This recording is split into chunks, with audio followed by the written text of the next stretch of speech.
4절입니다. 하나님 말씀 사도행전 2장 1절에서 4절입니다. 오순절 날이 이미 이름에 그들이 다같이 한 곳에 모였더니 호련히 하늘로부터 급하고 강한 바람 같은 소리가 있어 그들이 앉은 온 집에 가득하며 마치 불의 혀처럼 갈라지는 것들이 그들에게 보여 각 사람 위에 하나씩 임하여 있더니 그들이 다 성령의 충만함을 받고 성령이 말하게 하심을 따라 다른 언어들로 말하기를 시작하니라. 아멘. 말씀 제목은 오순절 성령 강림으로 인한 부흥의 특징입니다. 좀 길죠? 오순절은 성령 강림으로 인한 부흥의 특징입니다. 우리가 성령 강림 사건은 구속사적인 측면에서는 다회적이라 했죠. 계속적으로 벌어지는 건 아니고 성령 강림 사건은 이별적입니다. 그럼에도 불구하고 그 이후에 성령의 놀라운 역사하심은 여전히 오늘날에도 이 성령님의 역사가 일어나고 있다고 분명하게 말을 하고 있습니다. 오늘 우리가 이 2장 1절을 보시면 우리 한글 성경에는 이제 말 그대로 빠진 게 있어요. 그게 뭐냐면 그리고입니다. 그리고. 그러니까 헬라어로는 카이라고 하는데 이 카이라고 하는 헬라어 접속사 단어가 우리 한글 성경에는 빠져 있습니다. 그럼 어디로 볼 수 있냐면 1장 26절 보세요. 제비 뽑아 마티아를 얻으니 그가 야란 사도의 수에 들어가니라. 그리고 오순절 날에 이미 이름에. 그러니까 이게 그러면 왜 접속사 그리고를 썼을까요? 그 이유는 이 1장의 주요 사건이 뭡니까? 예수님이 이제 승천하시잖아요. 승천하시면서 너희는 이제 약속한 그 성령을 기다리라 라고 주님 말씀하십니다.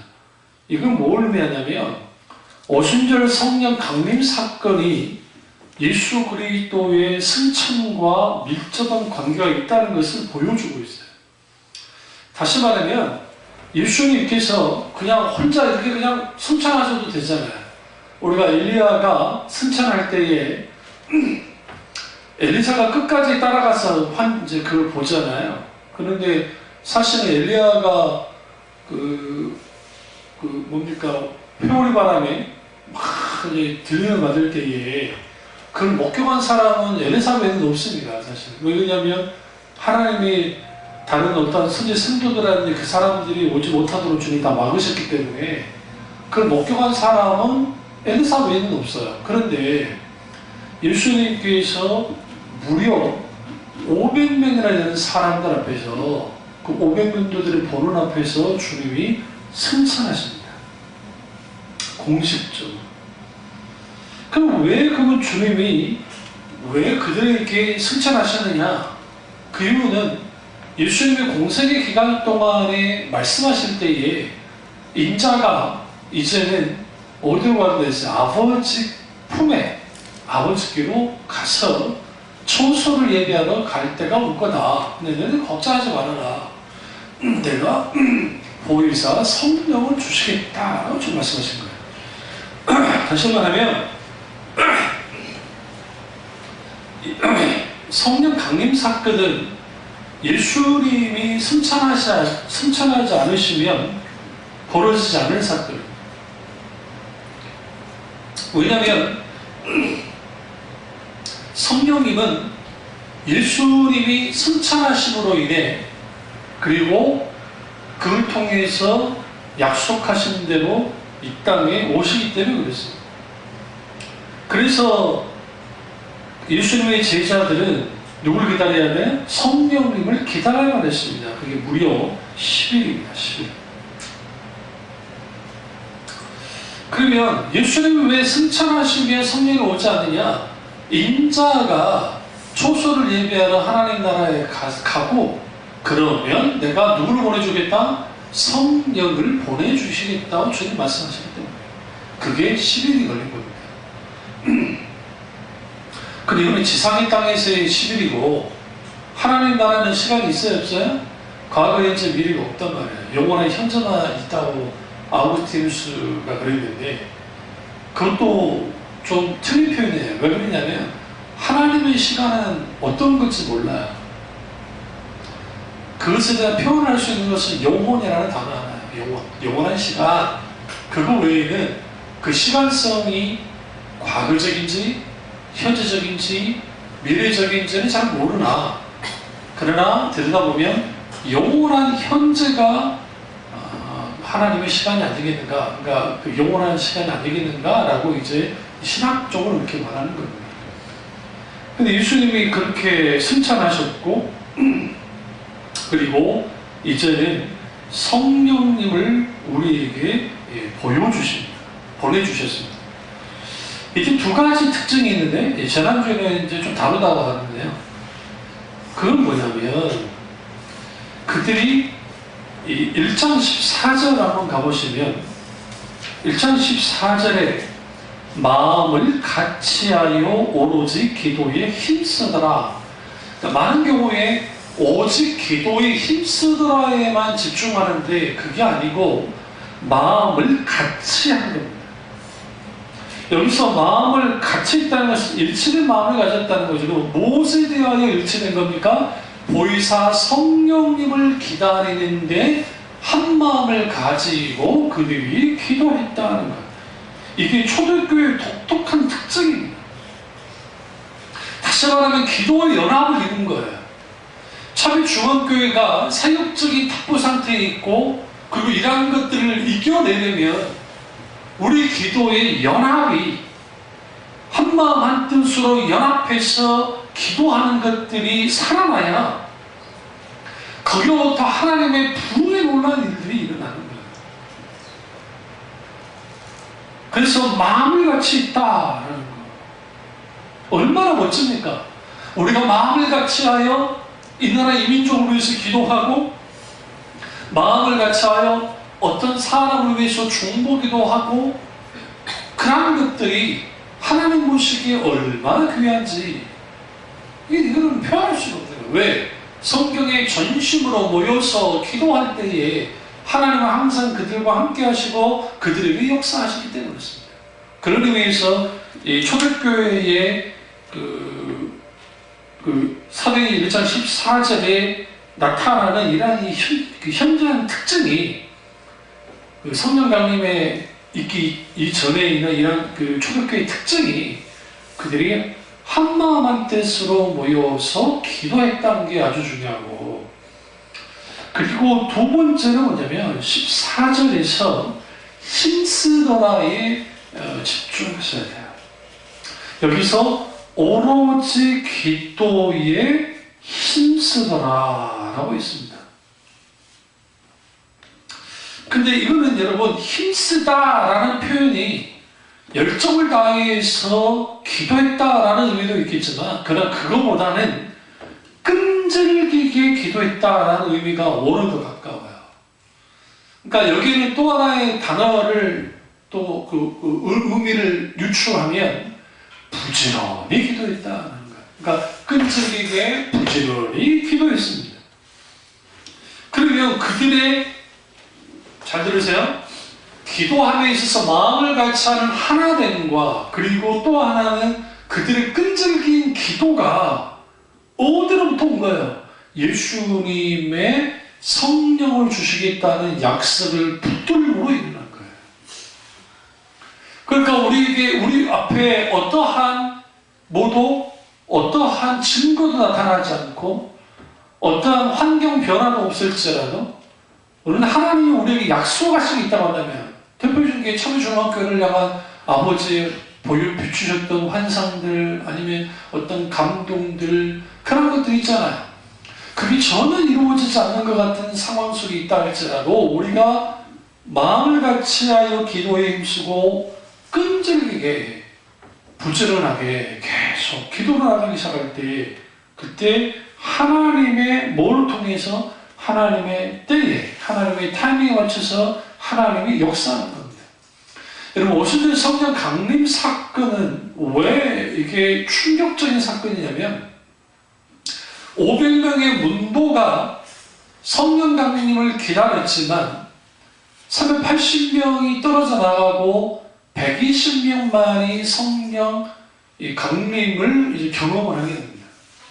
그러면 왜 그들이 떨어져 나갔을까? 그건 안식일 문제 있었기 때문이다. 제가 그 말씀드렸죠.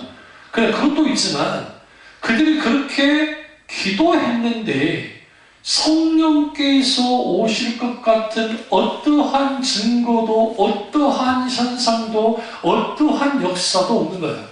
이렇게 생각하셔야 돼요. 마치 태풍이 몰아치기 직전에 태풍이 누워 있는 것 같아요. 아니면 그 직전에 있는 것 같아요. 어떤 것도 없는 거예요. 그럼 보세요.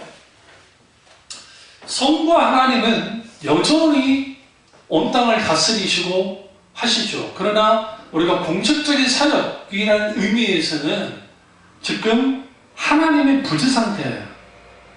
그러니까 하나님 어느 곳에 계세요? 안 계셨다는 게 아니에요. 근데 이제 이게 부속사적인 측면, 교회의 탄생이라는 측면에서 혹은 하나님 나라라는 관점의 측면에서 하나님 나라를 위해 이 땅에 오셨던 예수 그리스도께서 승천하셨고 10일 동안 어떤 상태에 있는 거예요? 지금요. 이 세상이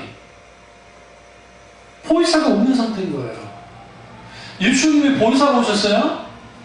다른 보혜사라는 표현이 헬라어로 알론이라는 단어인데 다르다는 게 완전히 다르다는 게 아니라 이거예요. 우리가 사과가 있으면 사과 중에 부사가 있고 호곡이 있잖아요. 그러면 이 둘 다 사과인데 그러나 이걸 같은 사과, 크기는 같은 사과지만 이 두 개가 다르잖아요, 맛이. 그러잖아요. 그러니까 이 예수님이 내가 다른 보혜사를 보내주겠다라는 의미 속에는 예수님 그 자신도 보혜사셨고 보혜사로 이 땅에 오셨고 당연히 구원자로 오셨지만 그리고 같은 보혜사시지만 그러나 이제 호곡과 이 부사 사과가 다르듯이 그렇게 성령을 보내주시겠다는 겁니다. 왜요? 뭐가 달라요? 예수님은 육신의 몸을 입고 오셨고 성령님은 영으로 임하실 때 그랬습니다. 그러나 두 분이 하는 일은 똑같아요. 하나님 나라, 당연히 하나님 나라를 이 땅에 세우는 것과 그리고 성령님은 철저하게 예수 그리스도가 이루신 구속의 모든 역사를 이 땅에 그대로 실행시키십니다. 그것도 이제는 예수님은 육신의 몸을 입고 오셨기 때문에 팔레스틴 땅, 그 시대의 땅에 한정적으로 다닐 수밖에 없었지만 이제는 성령님은 전 우주적으로 전 세계적으로 역사하십니다. 그런데 문제가 있어요. 성령님이 10일 동안 오시지 않고 있었다는 거예요. 많은 사람들이 이 부분을 놓쳐요.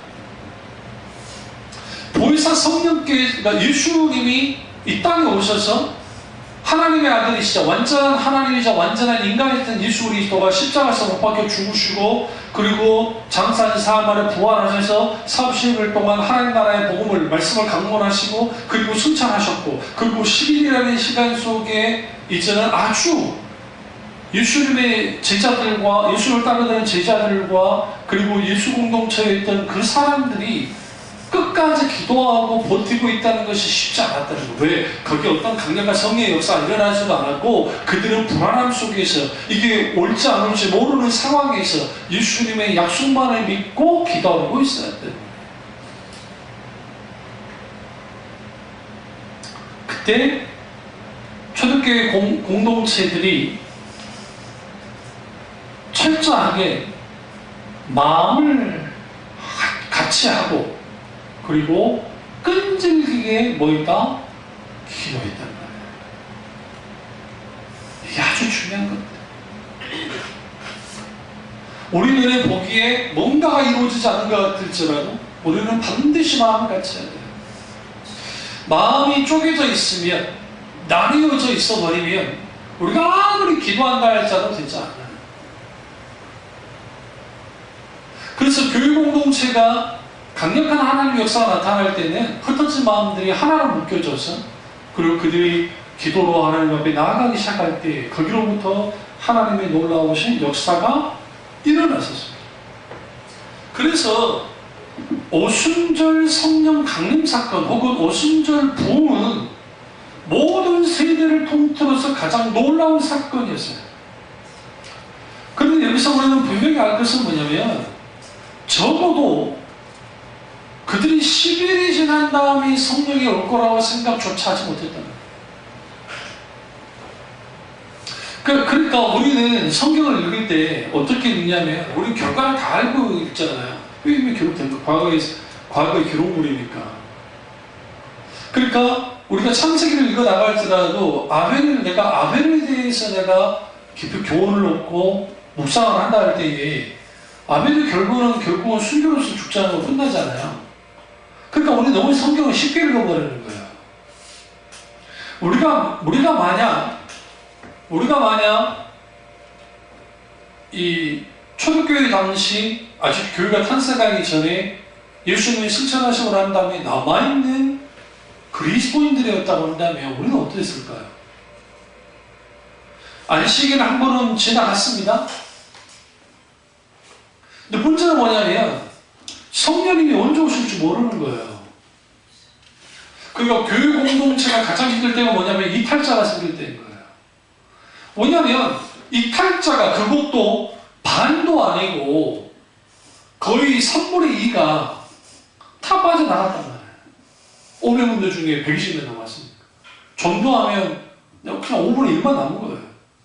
그러면 그렇게 남은 사람들이 기도에 전념한다는 게 쉬웠을까요? 절대로 쉽지 않습니다. 근데 그들을 흔들리지 않았어요. 그럼 380명은 어떻게 했을까요? 파고들어 생각했죠. 왜 그러냐면 예수님이 약속하시고 오성령 기다려라 할 때에는 그들 생각에 빨리 올 것 같은 느낌을 줘요. 누가복음 가보세요. 누가복음 24장 보시면요.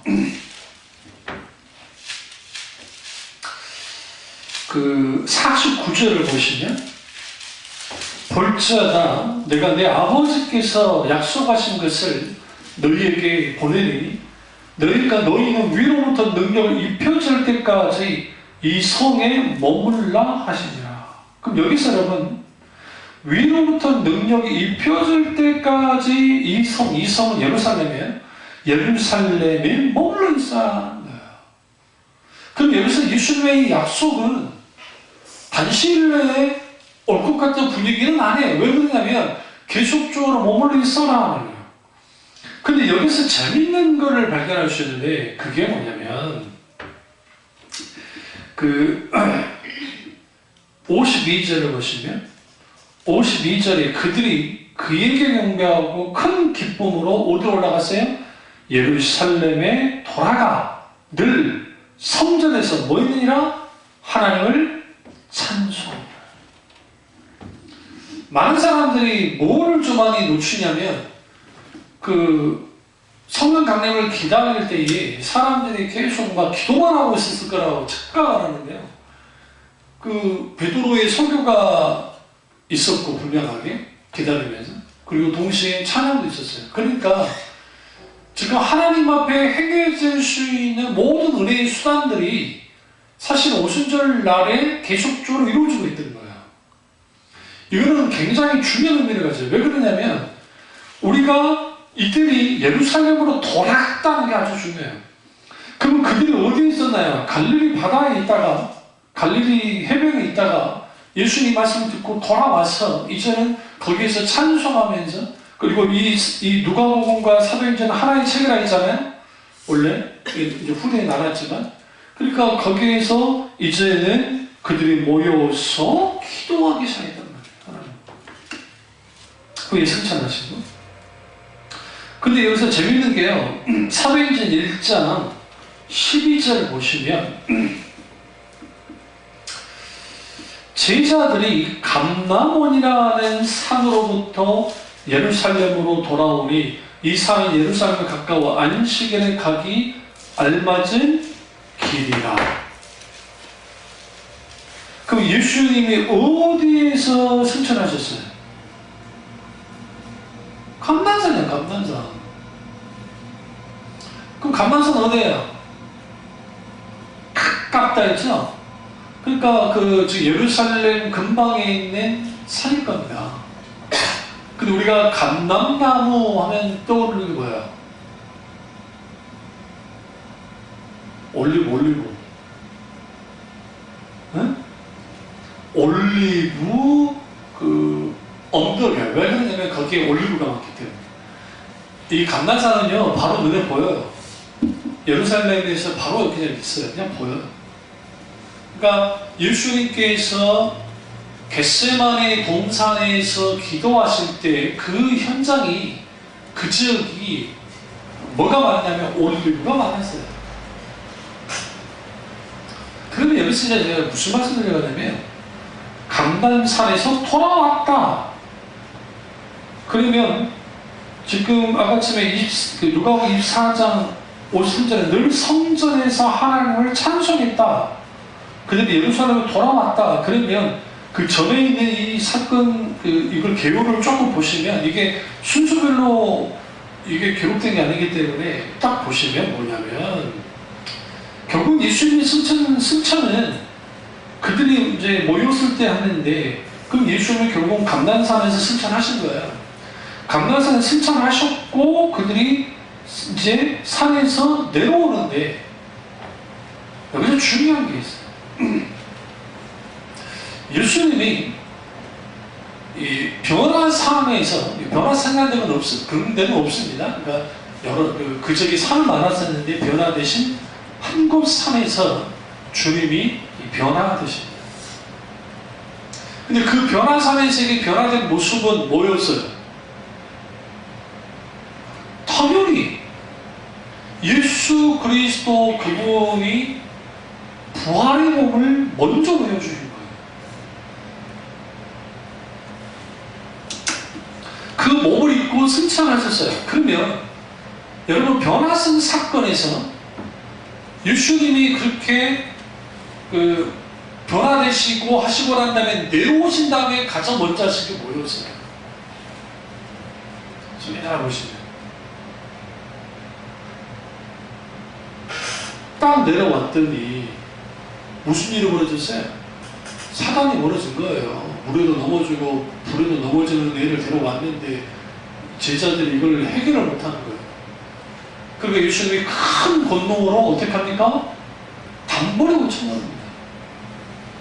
영적 전쟁에서 예수님이 아예 거기에 그냥 완전히 바꿔버려요. 판도를. 예수님의 제자들의 모습을 보세요.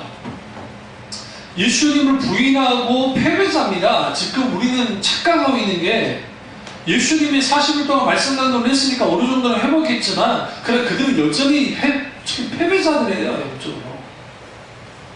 근데 그들이 감난산에서 예수님의 승천을 목격했는데 그 전에는 소수의 베드로라든지 그 사도 요한이 아닌 야고보만 예수님이 변화된 것을 봤었는데 이제는 예수님이 변하신 부활의 몸을 500명이 받고 그리고 그들이 예수님이 500명이 보는 자리에서 승천하신 것까지 봤단 말이에요. 과거 변화산에서 일어났던 사건을 이제는 똑같이 그들이 눈으로 본 거예요. 그리고 그들이 내려와 있는데 거기에 그들에게 필요한 게 뭐였냐면 authority, 강한 하나님의 권능이었어요. 권세였어요. 그래서 예수님이 그들에게 능력의 성령이 너희에게 누가복음에서 그 성령이 위로부터 능력이 입혀질 때까지 머물러가는 거예요. 왜 그러냐면 능력이 입혀져야 이제는 이 전까지는 그들의 사역이라는 것이 자기들의 마음대로 했다고 한다면 이제는 성령의 주도적인 역사 속에서 몸이 될 거라는 거예요. 그리고 모든 판도를 바꿔버려요. 성령과 그 사건을 통해서. 근데 여러분 여기서 감난산이라는 산, 그리고 예수님이 하필이면 예루살렘에 그냥 승천할 수도 있었는데 왜 산에서 승천하셨는지, 그리고 그 제자들은 산으로 내려왔다는 표현이 별거 아닌 것 같아도 이게 지금 뭐가 다 연결이 되냐면 변화산 사건과 감난산 산에서의 사건이 결코 따로 있는 것이 아니고 결국 그들을 기다리고 있는 것은 이제는 처절한 역적 싸움과 전쟁을 통해서 어떻게 하나님 나라 확장이 어떻게 침노한 자의 무리처럼 세계관 때 이후에 침노한다 했잖아요. 그 침노하는 무리처럼 강력하게 복음의 역사와 하나님 나라 확장이 되어질 것에 대해서 분명한 주님이 그들에게 보여준 거예요. 그 키 열쇠가 뭐냐? 성령 강림. 그러면 이제 오늘 오순절 성령 강림으로 인한 부흥의 특징이 뭐냐? 첫째는 하나님의 주권입니다. 주권. 오늘 그 2장 1절에 보시면 오늘 오순절 날이 이미 이르매. 여기서 이미 이르매 라는 표현이 그러니까 그들이 기도하고 있었는데 이제는 절기가 시작됐잖아요. 그럼 이스라엘의 절기가 시작되면 절기를 지켜야 돼요? 그래 안 그래요? 당연히 그런 거예요. 그러니까 380명이 떨어져 나간 것은 단순히 안식일만의 문제만은 아니었어요. 그들은 오순절 절기를 지키기 위한 준비를 했어야 된다고요. 근데 지금 여기 모여있는 사람들 지금 뭐하고 있어요? 그들은 절기가 중요한 게 아니고 성령님을 기다림이 더 중요했어요. 그럼 여기서 이미 이름에라는 의미는 성령 부어주심을 위해 하나님의 정하신 시간이 찼다는 거예요. 이 표현이 때가 참에라는 표현을 갈라디아서에 나오죠. 때가 참에 혹은 이미 이름에 할 때는 하나님의 시간이 찼다는 의미예요. 이게 구속사적인 시간의 표현의 방식이에요. 이게 성경에서 표현하는.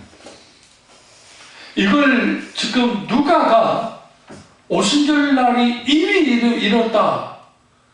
이걸 이제는 드디어 성령께서 강림하시는 시간이 됐다는 거예요. 다시 말하면 성령 강림의 사건은 그들이 기도하고 기다리고 있는 것이 아주 중요하긴 했지만 사실 그 성령 강림 사건의 실질적인 모든 것은 하나님이 주권 가운데 됐다는 거예요. 그 오순절 날이 이미 이르렀을 때 성령께서 찾아오셨다는 겁니다. 다시 말하면 성령 최초의 부어주심의 시간은 다락방에 모인 그리스도인들 그들의 노력과 그들의 기도와 그들의 끈질기게 기다리는 것에 의한 결과물이 아니고 하나님에 의한 결정이었다는 거예요. 그 시간에 성령이 오실 것은. 물론 그 기도는 아주 중요합니다. 기다리는 거 중요합니다. 그들이 기다리지 않고 그들이 기도하지 않았으면 성령 오시지 않으셨을 거예요. 그럼에도 불구하고 결정적으로 그게 성령이 부어주신 것은 누구다? 하나님의 뭐예요? 결정이 한 것이었다는 거예요. 그렇기 때문에 오순절에 시작된 하나님의 부흥은 그 기원이 하나님께로부터 출발했다는 거예요. 그래서 여러분 모든 부흥은 하나님의 주권이라고 하는 증명서를 달고 부흥이 일어나요. 이반 로버츠가 13년 동안 기도를 했습니다. 마치 10일 동안 기다리며 기도했던 사도들의 그 기도처럼 그들은 어떠한 일도 일어나지 않았고 어떠한 역사도 일어나지 않았고 다만 그들은 모여서 기도할 뿐이었어요. 그리고 하나님은 어느 날에 갑자기 그들을 방문하셨고 거기에 강력한 부흥의 역사가 나타났습니다. 맞습니다. 우리가 아무리 기도한다고 해서 명심해야 될 것은 우리가 열심히 기도하고 기다려도 우리 때의 부흥이 임하지 않을 수도 있습니다. 그건 하나님의 주권에 달려있기 때문에. 그러나 왜 우리는 기도해야만 하느냐? 하나님의 부흥이 언제 올지 모르기 때문에. 예수님의 제자들 모여서 계속 기도하면서 기도할 수밖에 없었던 것은 그 성령이 언제 오실지 몰랐기 때문에.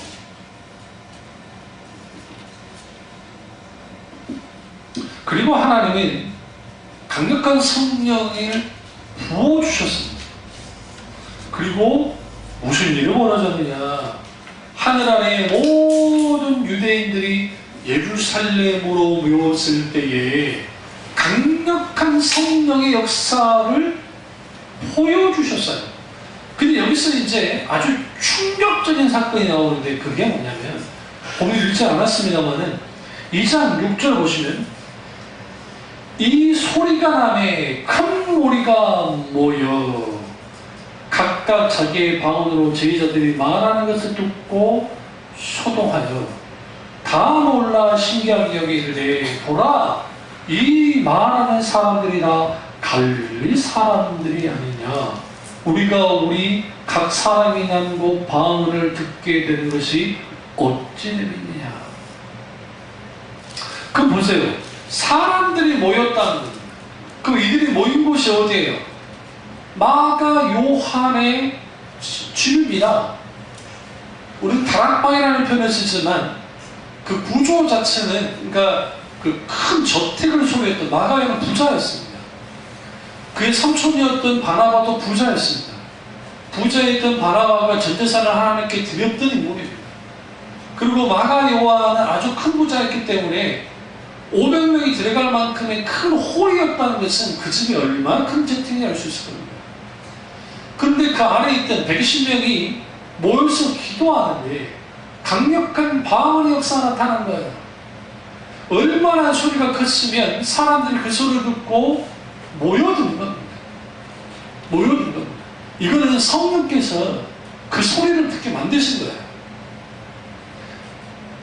그러니까 그 상황에서 여기서 중요한 게 뭐냐면 9절에 우리는 바레인, 메데인, 엘람인, 메소포타미아, 유대와 갑바도기아, 본도, 아시아, 부르기와 밤빌리아, 애굽, 구레네 가까운 리비아 여러 지방에 사는 사람들과 결정적인데 로마로부터 온 나그네 유대인과 유대계에 들어온 사람들입니다. 심지어는 어디까지? 그레데인과 아라비아인들 우리 잘 아는 그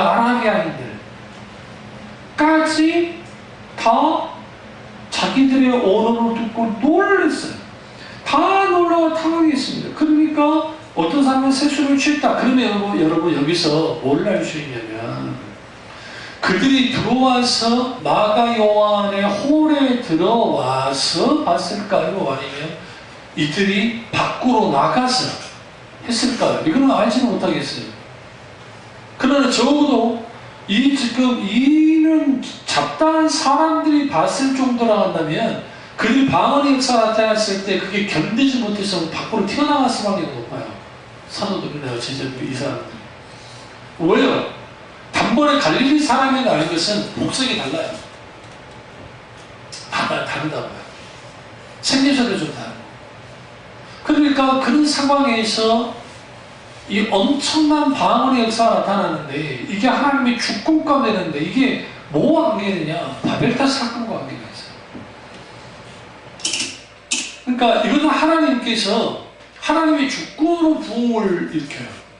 근데 거기에 방언은 오순절에서 말하는 하나님의 놀라운 부흥의 표지가 방언이 아니고 구원의 표지가 방언이 아니라 그 실제로 성경에서 말하는 방언은 뭐냐면 결국은 방언의 철저하게 사도 바울이 말한 것처럼 기도가 나오는 게 있는 거지만 그냥 하나님의 숨겨진 비밀들이 드러나는 거예요.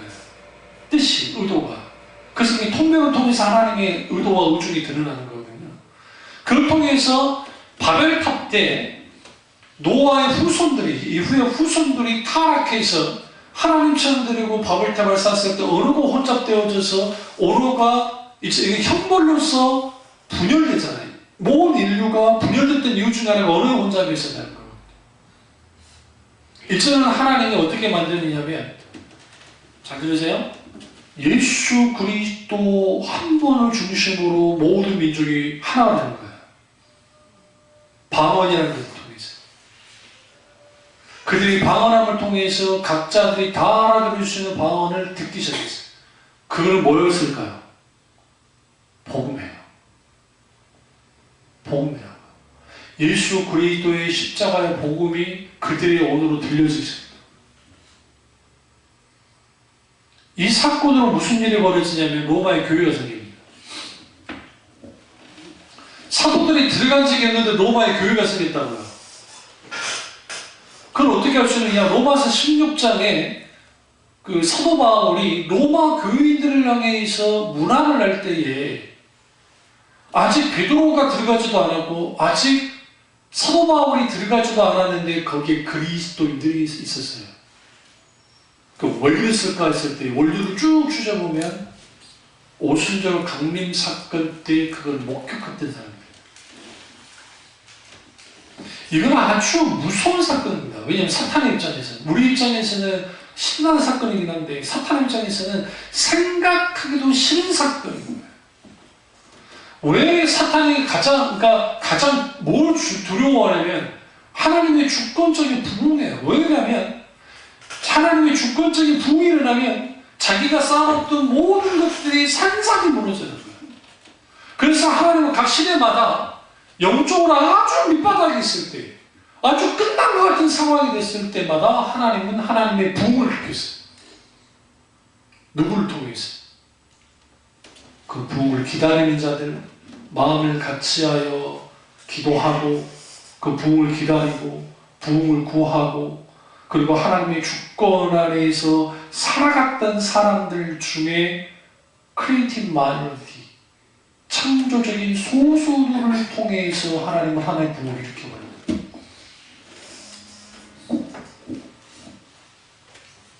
이걸 통해서 어마어마한 사건이 났는데 하나님의 주권은 결국은 하나님의 일을 하나님이 이루시는 거예요. 근데 어떤 오류를 했냐면 많은 사람이 열정적인 기도가 부흥을 가져다 줬다라고 보는 거예요. 왜 그러냐면 실제로 기도가 열정적으로 되어졌으니까. 그러니까 이걸 공식화시켜서 열정적인 기도는 결국은 부흥이 일어나는 거야 라는 걸 가져다 보니까 여기에 감성 과잉과 소위 말하는 성령 남용, 성령이 남용되지 않지만 성령 소위 충만이라는 것을 남용을 시켜서 일종의 부흥을 일으켜보려는 시도들을 찰스 피니 이후에 너무나 많은 사람, 오늘날의 한국교회에 대해서도 그런 분들이 있단 말이에요. 그러니까 오히려 하나님의 부흥이 많아졌어요. 여러분 역사들을 보시면 하나님의 부흥은 거의 100년 단위로 일어났어요. 100년 단위로. 그러니까 11세기 조한 에드워드의 제1차 각성을 기점으로 그리고 웨슬레 목사님의 그 대유보 18세기 그 부흥운동이라는 표현이 좀 그렇고 부흥의 역사도 그렇고 거의 100년 단위로 일어났는데 금세기 들어서 없어졌어요. 금세기 들어서. 물론 수보음에서는 뭐 펜사콜라 그 미국의 펜사콜라 그 다음에 또 미국의 피튼 대학 그리고 어떤 여러 지역에 부흥이 일어났다 하는데 그 펜사콜라 그거는요 그냥 살짝 이걸 그냥 그 운동으로 끝났어요. 실질적으로 그런 부흥이라고 보기도 힘들어요. 그 조희경 목사님이 그 펜사콜라에 부흥이 일어나다 예언을 했거든요. 그리고 실제로 그런 비슷한 일들이 일어나긴 했어요. 그러나 그것이 부흥이라고 볼 수 없는 것은 그걸 미국 사회를 뒤집지 못했잖아요. 사실. 그렇기 때문에 그런 의미에서는 그럴 수 없어요. 그 지역적인 부흥이 일어났다고 봅니다. 그 전 세계적인 하나님의 부흥이 일어나지 않았어요. 근데 왜 뭐가 문제가 되냐면 이건 정말 심각한 말입니다. 우리나라나 외국이나 그런 하나님의 부흥을 일으킬 만한 하나님의 사람이 나타나지 않았습니다. 과거의 인물들이 없어요. 과거의 그런 목회자들이 없어요. 한 시대를 풍미했던 목사들, 이제 어쨌든 우리나라 공가가 많지만 좋은 목사님이라든지 비료비라든지 이런 어쨌든 강력한 하나님의 사람들이 이제는 더 이상 나오지 않고 있어요. 왜 그러느냐? 이 세상이 포스트 모더니즘 영향을 받아서 이제는 한 사람의 카리스마에서 움직이는 시대가 끝난 거예요.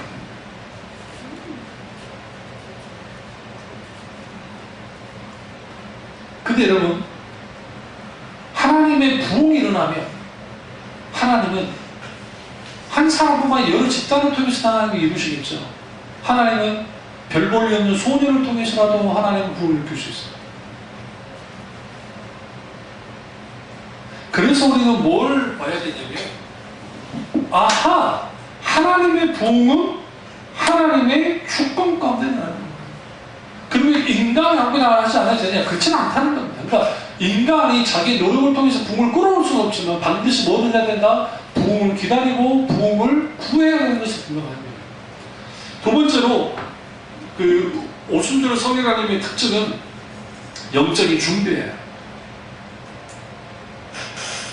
그런데 여러분, 영적인 준비가 왜 중요하냐면, 부흥에서 가장 중요한 것은 하나님의 주권이 아주 중요해요. 가장 중요하고, 그리고 인간의 준비예요. 이 두 초석이 만연돼야 부흥이 일어나요. 참비 중요한 교회가 정말 가정의 부흥과 교회적인 부흥과 이런 개인의 영적 부흥이 일어나려면 하나님의 주권적인 역사와 동시에 우리의 뭐가 필요해요? 인간의 하나님을 향한 은혜의 수단들에 대한 준비가 분명히 필요합니다. 예수님의 말대로 그들은 뭐 했습니까? 감람산에 있다가 내려와서 어디로 들어갔죠? 예루살렘에 들어가서 하나님 앞에 찬양하고 기도하고 말씀에 깊이 그들이 묶여있기 시작했습니다. 그래서 참된 영적인 부흥은 결국은 영적인 간절함과 영적인 그 열정적인 갈망함이 일어나는데, 거기에는 뭐가 있게 되어 있느냐면 기도예요. 기도의 밑바탕에 깔려있을 때에 우리 가운데 영적인 간절함과 열정적인 갈망함이 회복되어지고, 그것을 통해서 우리는 뭐 하느냐? 이제는 준비하기 시작합니다. 모여있는 게 중요한 게 아니에요. 만약에 마가의 다락방에 그들이 한마음 한뜻이 돼 있어 마음을 같이하여 오직 기도에 힘쓰는 일을 하지 않았다고 한다면 하나님의 부흥은 거기에 일어나지 않았어요. 오히려 예수님의 음성을 듣고 같이 들었던 사람 중에 소수의 무리들 있잖아요. 그들이 한마음으로 기도했으면 거기에 들었을지 몰라요. 아니면 성령님은 그들이 하나가 될 때까지 기다리셨어요. 그래서 여러분, 여기서 아셔야 하는 게 부흥의 딜레이라는 표현이 있습니다. 왜 하나님의 부흥이 연장이 된다? 그것은 하나님은 언제든지 하나님의 부흥을 이 땅에 부으기를 원하시는 그런 하나님이시지만, 인간들이 준비되지 않은 상태이기 때문에 준비하지 못함 속에서 하나님의 부흥 계속적으로 딜레이되는 거예요. 연기되는 거예요. 계속 연기되는 거예요. 그러면 하나님은 누구를 찾냐면, 그 시대에 하나님의 나라가 다시 확장되어지고 하나님의 이름이 땅에 떨어지는 것들을 다 회복시킬 수 있을 만한 사람을 찾습니다. 그리고 하나님은 어떻게 하느냐? 다윗을 하나님이 예비하고 준비하시듯이 내일의 기름 부의 사람 같은 그런 사람들을 어떻게 아주 소외된 곳에서, 이름이 없는 곳에서 주님 준비시켜요. 그리고 단 한 번도 소위 말하는 그 기득권 세력들, 나쁘게 말하는 기득권 세력이고 드러나는 사람들을 통해서 하나님의 복을 일으킨 적이 거의 없어요. 거의 없어요. 웨슬리 목사님 성공의 신부로 있다가 파면된 분이에요. 나쁜 일을 저질러서가 아니라 그분이 감리교라는 것을 만들고 하니까 성공회에서, 그래서 이제 메로디스트 규칙주의자라는 그런 욕을 먹고 가면서 그분들 기도 계속 하다가 이후에 감리교가 창설을 합니다. 그래서 감리교 목사님이 됐습니다. 개신교가 된 거예요. 그러니까 그 시대에 웨슬리가 누군지도 몰라요. 그러니까 옥스퍼드 대학을 나왔고 찰스 웨슬리가 동생인데 찬양을 많이 잘하시던 분이죠. 그들은 20명을 반드시 모여서 기도만 했던 사람들이에요. 그러니까 공통점은 기도하는 거예요. 그런데 전도여행을 떠났다가 미국으로 전도여행을 갔다가 성공의 신부로 갔다가 거기에서 그 죽음을 경험하고 푸파를 만나가지고 그 템플을 만나가지고 모라비안 교도들이 죽음 앞에서 찬양하면서 평안한 걸 보고 그거 두려움에 빠지고 막 그랬었는데 올 스케이트라고 하는 그 영국의 그 모라비안 교도로 있는 그 집회에 참여했다가 거기서 깨집니다. 물론 이제 모라비안 교도는 후에 이단화 돼서 문제가 되긴 했지만 그리고 그분이 이제 올드 스케이트 경험을 통해서 회심하고 중생에서 완전히 바뀌어져요. 그리고 이제는 뭐 하느냐 이제 밖에 나가서 뭐 복음 전도하기 시작했던 그게 최초예요. 그러니까 웨슬리 목사님처럼 거리에서 복음을 전하는 사람들이 뭐 간단히 이렇게까지 있지 못했고 그리고 그분이 강력한 성령의 역사를 경험합니다. 성령의 강력한 기름 부음을 경험해요. 그 다음에 무슨 일이 벌어지냐 하나님의 방문이 일어나는 거예요. 강한 하나님의 역사가 막 영국이 뒤집어졌어요. 그 동시에 그 같은 시대에 무슨 일이 벌어졌느냐 프랑스 대혁명이 일어났어요. 프랑스에서는 피혁명이 일어났습니다. 왕을 죽이고 막 난리가 났죠. 여러분 프랑스 대혁명은 세상의 눈에는 그게 대단할지 모르지만 그 프랑스 대혁명 역사학자들도 상당수가 실패한 혁명이에요. 왜 그러냐 나폴레옹이 나왔기 때문에. 그리고 그 자유 박애 평등 그래가지고 뭐 삼색기하고 하는데 여러분 그게 그것 때문에 기독신앙이 다 죽어버렸어요. 카톨릭이 그것 때문에 다 죽어버리고 그리고 피로 소위 말하는 유혈혁명으로 어쨌든 왕정을 무너뜨리고 하는 일들을 벌였지만 영국은 피혁명이 일어나지 않았어요. 근데 이게 세상학자들이 하는 말이에요. 왜 일어나지 않냐고 일어났어도 영국에서 먼저 일어나야 된다는 거예요. 사실 영국 사람들이 그런 기질이 강하니까.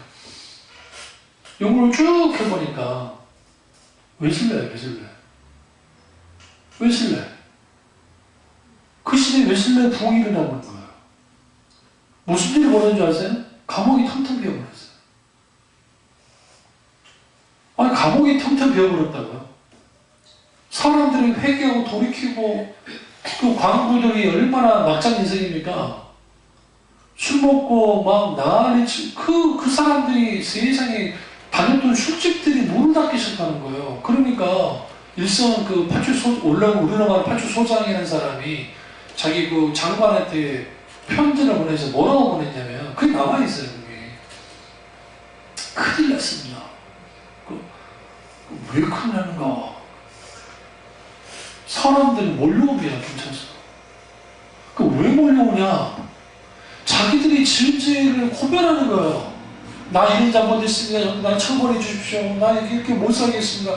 이거 처벌해야 됩니까? 말아야 됩니까? 라고 했어요. 그러니까 야 그거 이해 많은 사람 어떻게 다 처벌하냐? 그러면 감옥이 천천 넘칠 텐데 이 사람들을 지금 뭐 때문에 그러는 거야? 웨슬레예요. 그리고 또 하나의 편지로 또 올라가는 게 뭐냐면 이러다가 경찰이 필요 없겠습니다. 왠 줄 아세요?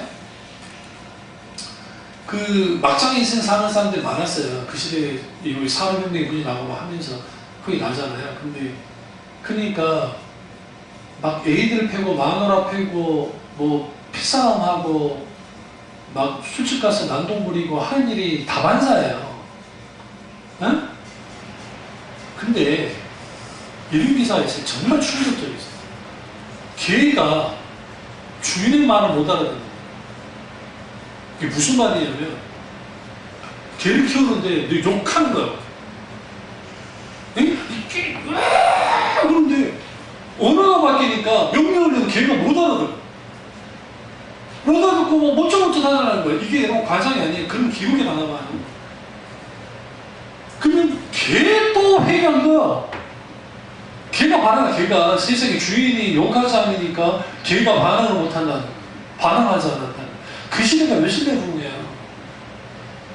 저나다 에드워드 목사님의 부흥 때는 무슨 일이냐면 교회를 젊은 청년들이 방어하려고 순교를 강탈하고 성폭행하고 신부를 때리고 목사들 멱살 잡고 목사들 난도들을 치고 불황자들 교회에 습격해가지고 교회에 있는 물건들 훔치고 파괴하고 했던 시대가 조나단 에드워드 목사님이 있었던 미국의 상황이에요.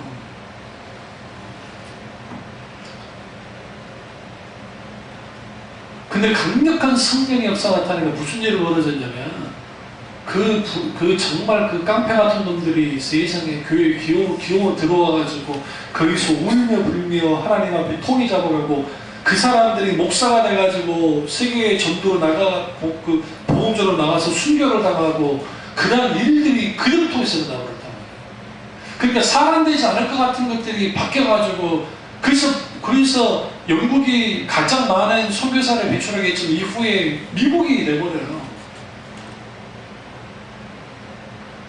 뭘 통해서? 하나님의 주권적인 역사와 인간의 뭐예요? 여기 보시면 준비. 전하다 유토도 목사님도 그 예일대학 안에서 늘 기도 모임을 가지셨어요. 말씀 가는 거. 거기서 하나님의 풍이 일어나는 거예요. 마지막 세 번째는 suddenly, 갑작스럽게 일어나요. 이 다음 주 더 이어서 가겠습니다만 갑작스럽게 일어나요. 마지막은 아닙니다. 세 번째. 갑작스럽게 일어나는데 그들이 생각하는 시점에 일어나지 않았어요. 그러니까 이게 가장 중요한 거예요. 이 정도 하면 오겠자면 절대 안 와요. 여러분 그러지 않아요? 내가 기도해가지고 하나님 이 정도 하면 내가 응답해 주겠지. 절대 응답 안 해요. 하나님은 우리에서 움직이지 않기 때문에. 그럼 왜 갑자기 일어나요? 그것은 하나님의 타이밍과 우리 타이밍이 다르기 때문에. 우리가 느끼기에는 갑작스러운 거예요.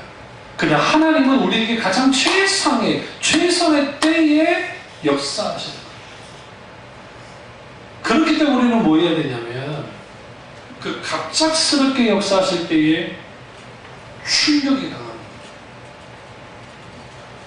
그 갑작스럽게 역사하실 때에 주인들의 자각이 있게 됩니다. 그게 어떻게 할 수 있느냐? 사도행전에서 3,000명이 회개하고 돌이키고 솔로몬 가게에서 설교할 때 그리고 5,000명이 돌아오는데 더 충격적인 것은 사도행전에 뭘 증거하냐면 허다한 상당수의 바리새인이 예수께로 돌아왔다는 거예요. 이거 그래서 사도 바울이 이제 변화되기 전에 자기들과 동료였던 바리새인들이 상당수가 예수 정의가 되는 걸 보고 불같이 와가는 거예요. 그리고 생명 걸어서 저것도 다 죽여버려야 된다는 생각하는 거예요. 그 강력한 역사가 왜 일어나느냐? 갑작스러워요. 하나님이 갑자기 나타나셨어요. 그래서 성경의 구약이든 신약이든 하나님은 벼랑 끝에서 역사하세요. 하나님은 홍해를 가르시고 건너가실 때에도 이미 누가 왔죠. 애굽의 군대가 왔을 때 그때 하나님 확 열어요. 불기둥과 구름기둥을 막고 있고 그리고 건너깁니다. 그리고 주님이 역사하세요. 그 갑작스러움은 우리 측면에는 갑작스러움이지만 하나님 측면보다 하나님은 정교하게 하나님이 계산하고 하나님이 그 틀을 만들어요. 그리고 그걸 통해서 하나님의 역사를 합니다. 일종의 기습 공격을 하시는 거예요. 그러면 거기에서 무슨 일이 벌어지느냐? 갑작스러움에 두 손 두 발 다 듭니다. 충격을 받습니다. 그리고 거기에서 무슨 일이 벌어져요? 변화가 일어나는 거예요. 첫째는 당사자인 사도들과 120 문도가 변화가 일어나고 그리고 방언을 목격했던 사람들에게 변화가 일어나고 또 확장되면 이제는 말씀을 들었던 복음 전도의 말씀을 들었던 사람들이 3,000명이 성경은 이렇게 말합니다. 예수님을 믿었더라. 그들은 예수님의 제자가 되어버렸습니다. 그리고 그는 끝나지 않았습니다. 그리고 또 복음이 전파되고 그리고 5,000명이 죽게 돌아옵니다. 가짜 유대 종교의 뿌리라고 하는 근간이라고 하는 바리새인들이 무너졌습니다. 이를 통해서 우리는 뭘 할 수 있냐면 우리가 힘이 없고 교회가 작고 우리가 뭔가 잘 나가지 못하는 것 같으니까 하나님의 일은 일어나지 않을 거야. 패배의식에 젖었는데 걱정하지 마세요. 저는 적어도 하나님의 반전을 믿습니다. 근데 왜 그 반전은 단순히 우리가 숫자가 많아질까라는 반전이 아니라 우리가 적어도 하나님의 주권과 저도 우리가 하나님을 향한 우리가 적어도 기다리면서 우리가 분명하게 우리가 그것을 같이 있게 될 때, 만약에 하나님이 원하신다고 하면 이곳에서도 하나님 부분 역사 나타날 거예요. 만약 우리 시대에 아니면 우리의 후의 시대라도 나타날 거예요. 그것을 믿고 우리 뭐 해야 됩니까? 끊임없이 하나님의 부흥을 기다리고 구해야 되고, 그리고 우리 뭐 해야 돼요? 하나님을 찾아야 됩니다. 이를 통해서 하나님의 부흥권 맺기를 주님의 축원합니다. 기도하겠습니다. 좀 길게 설교를 했는데요.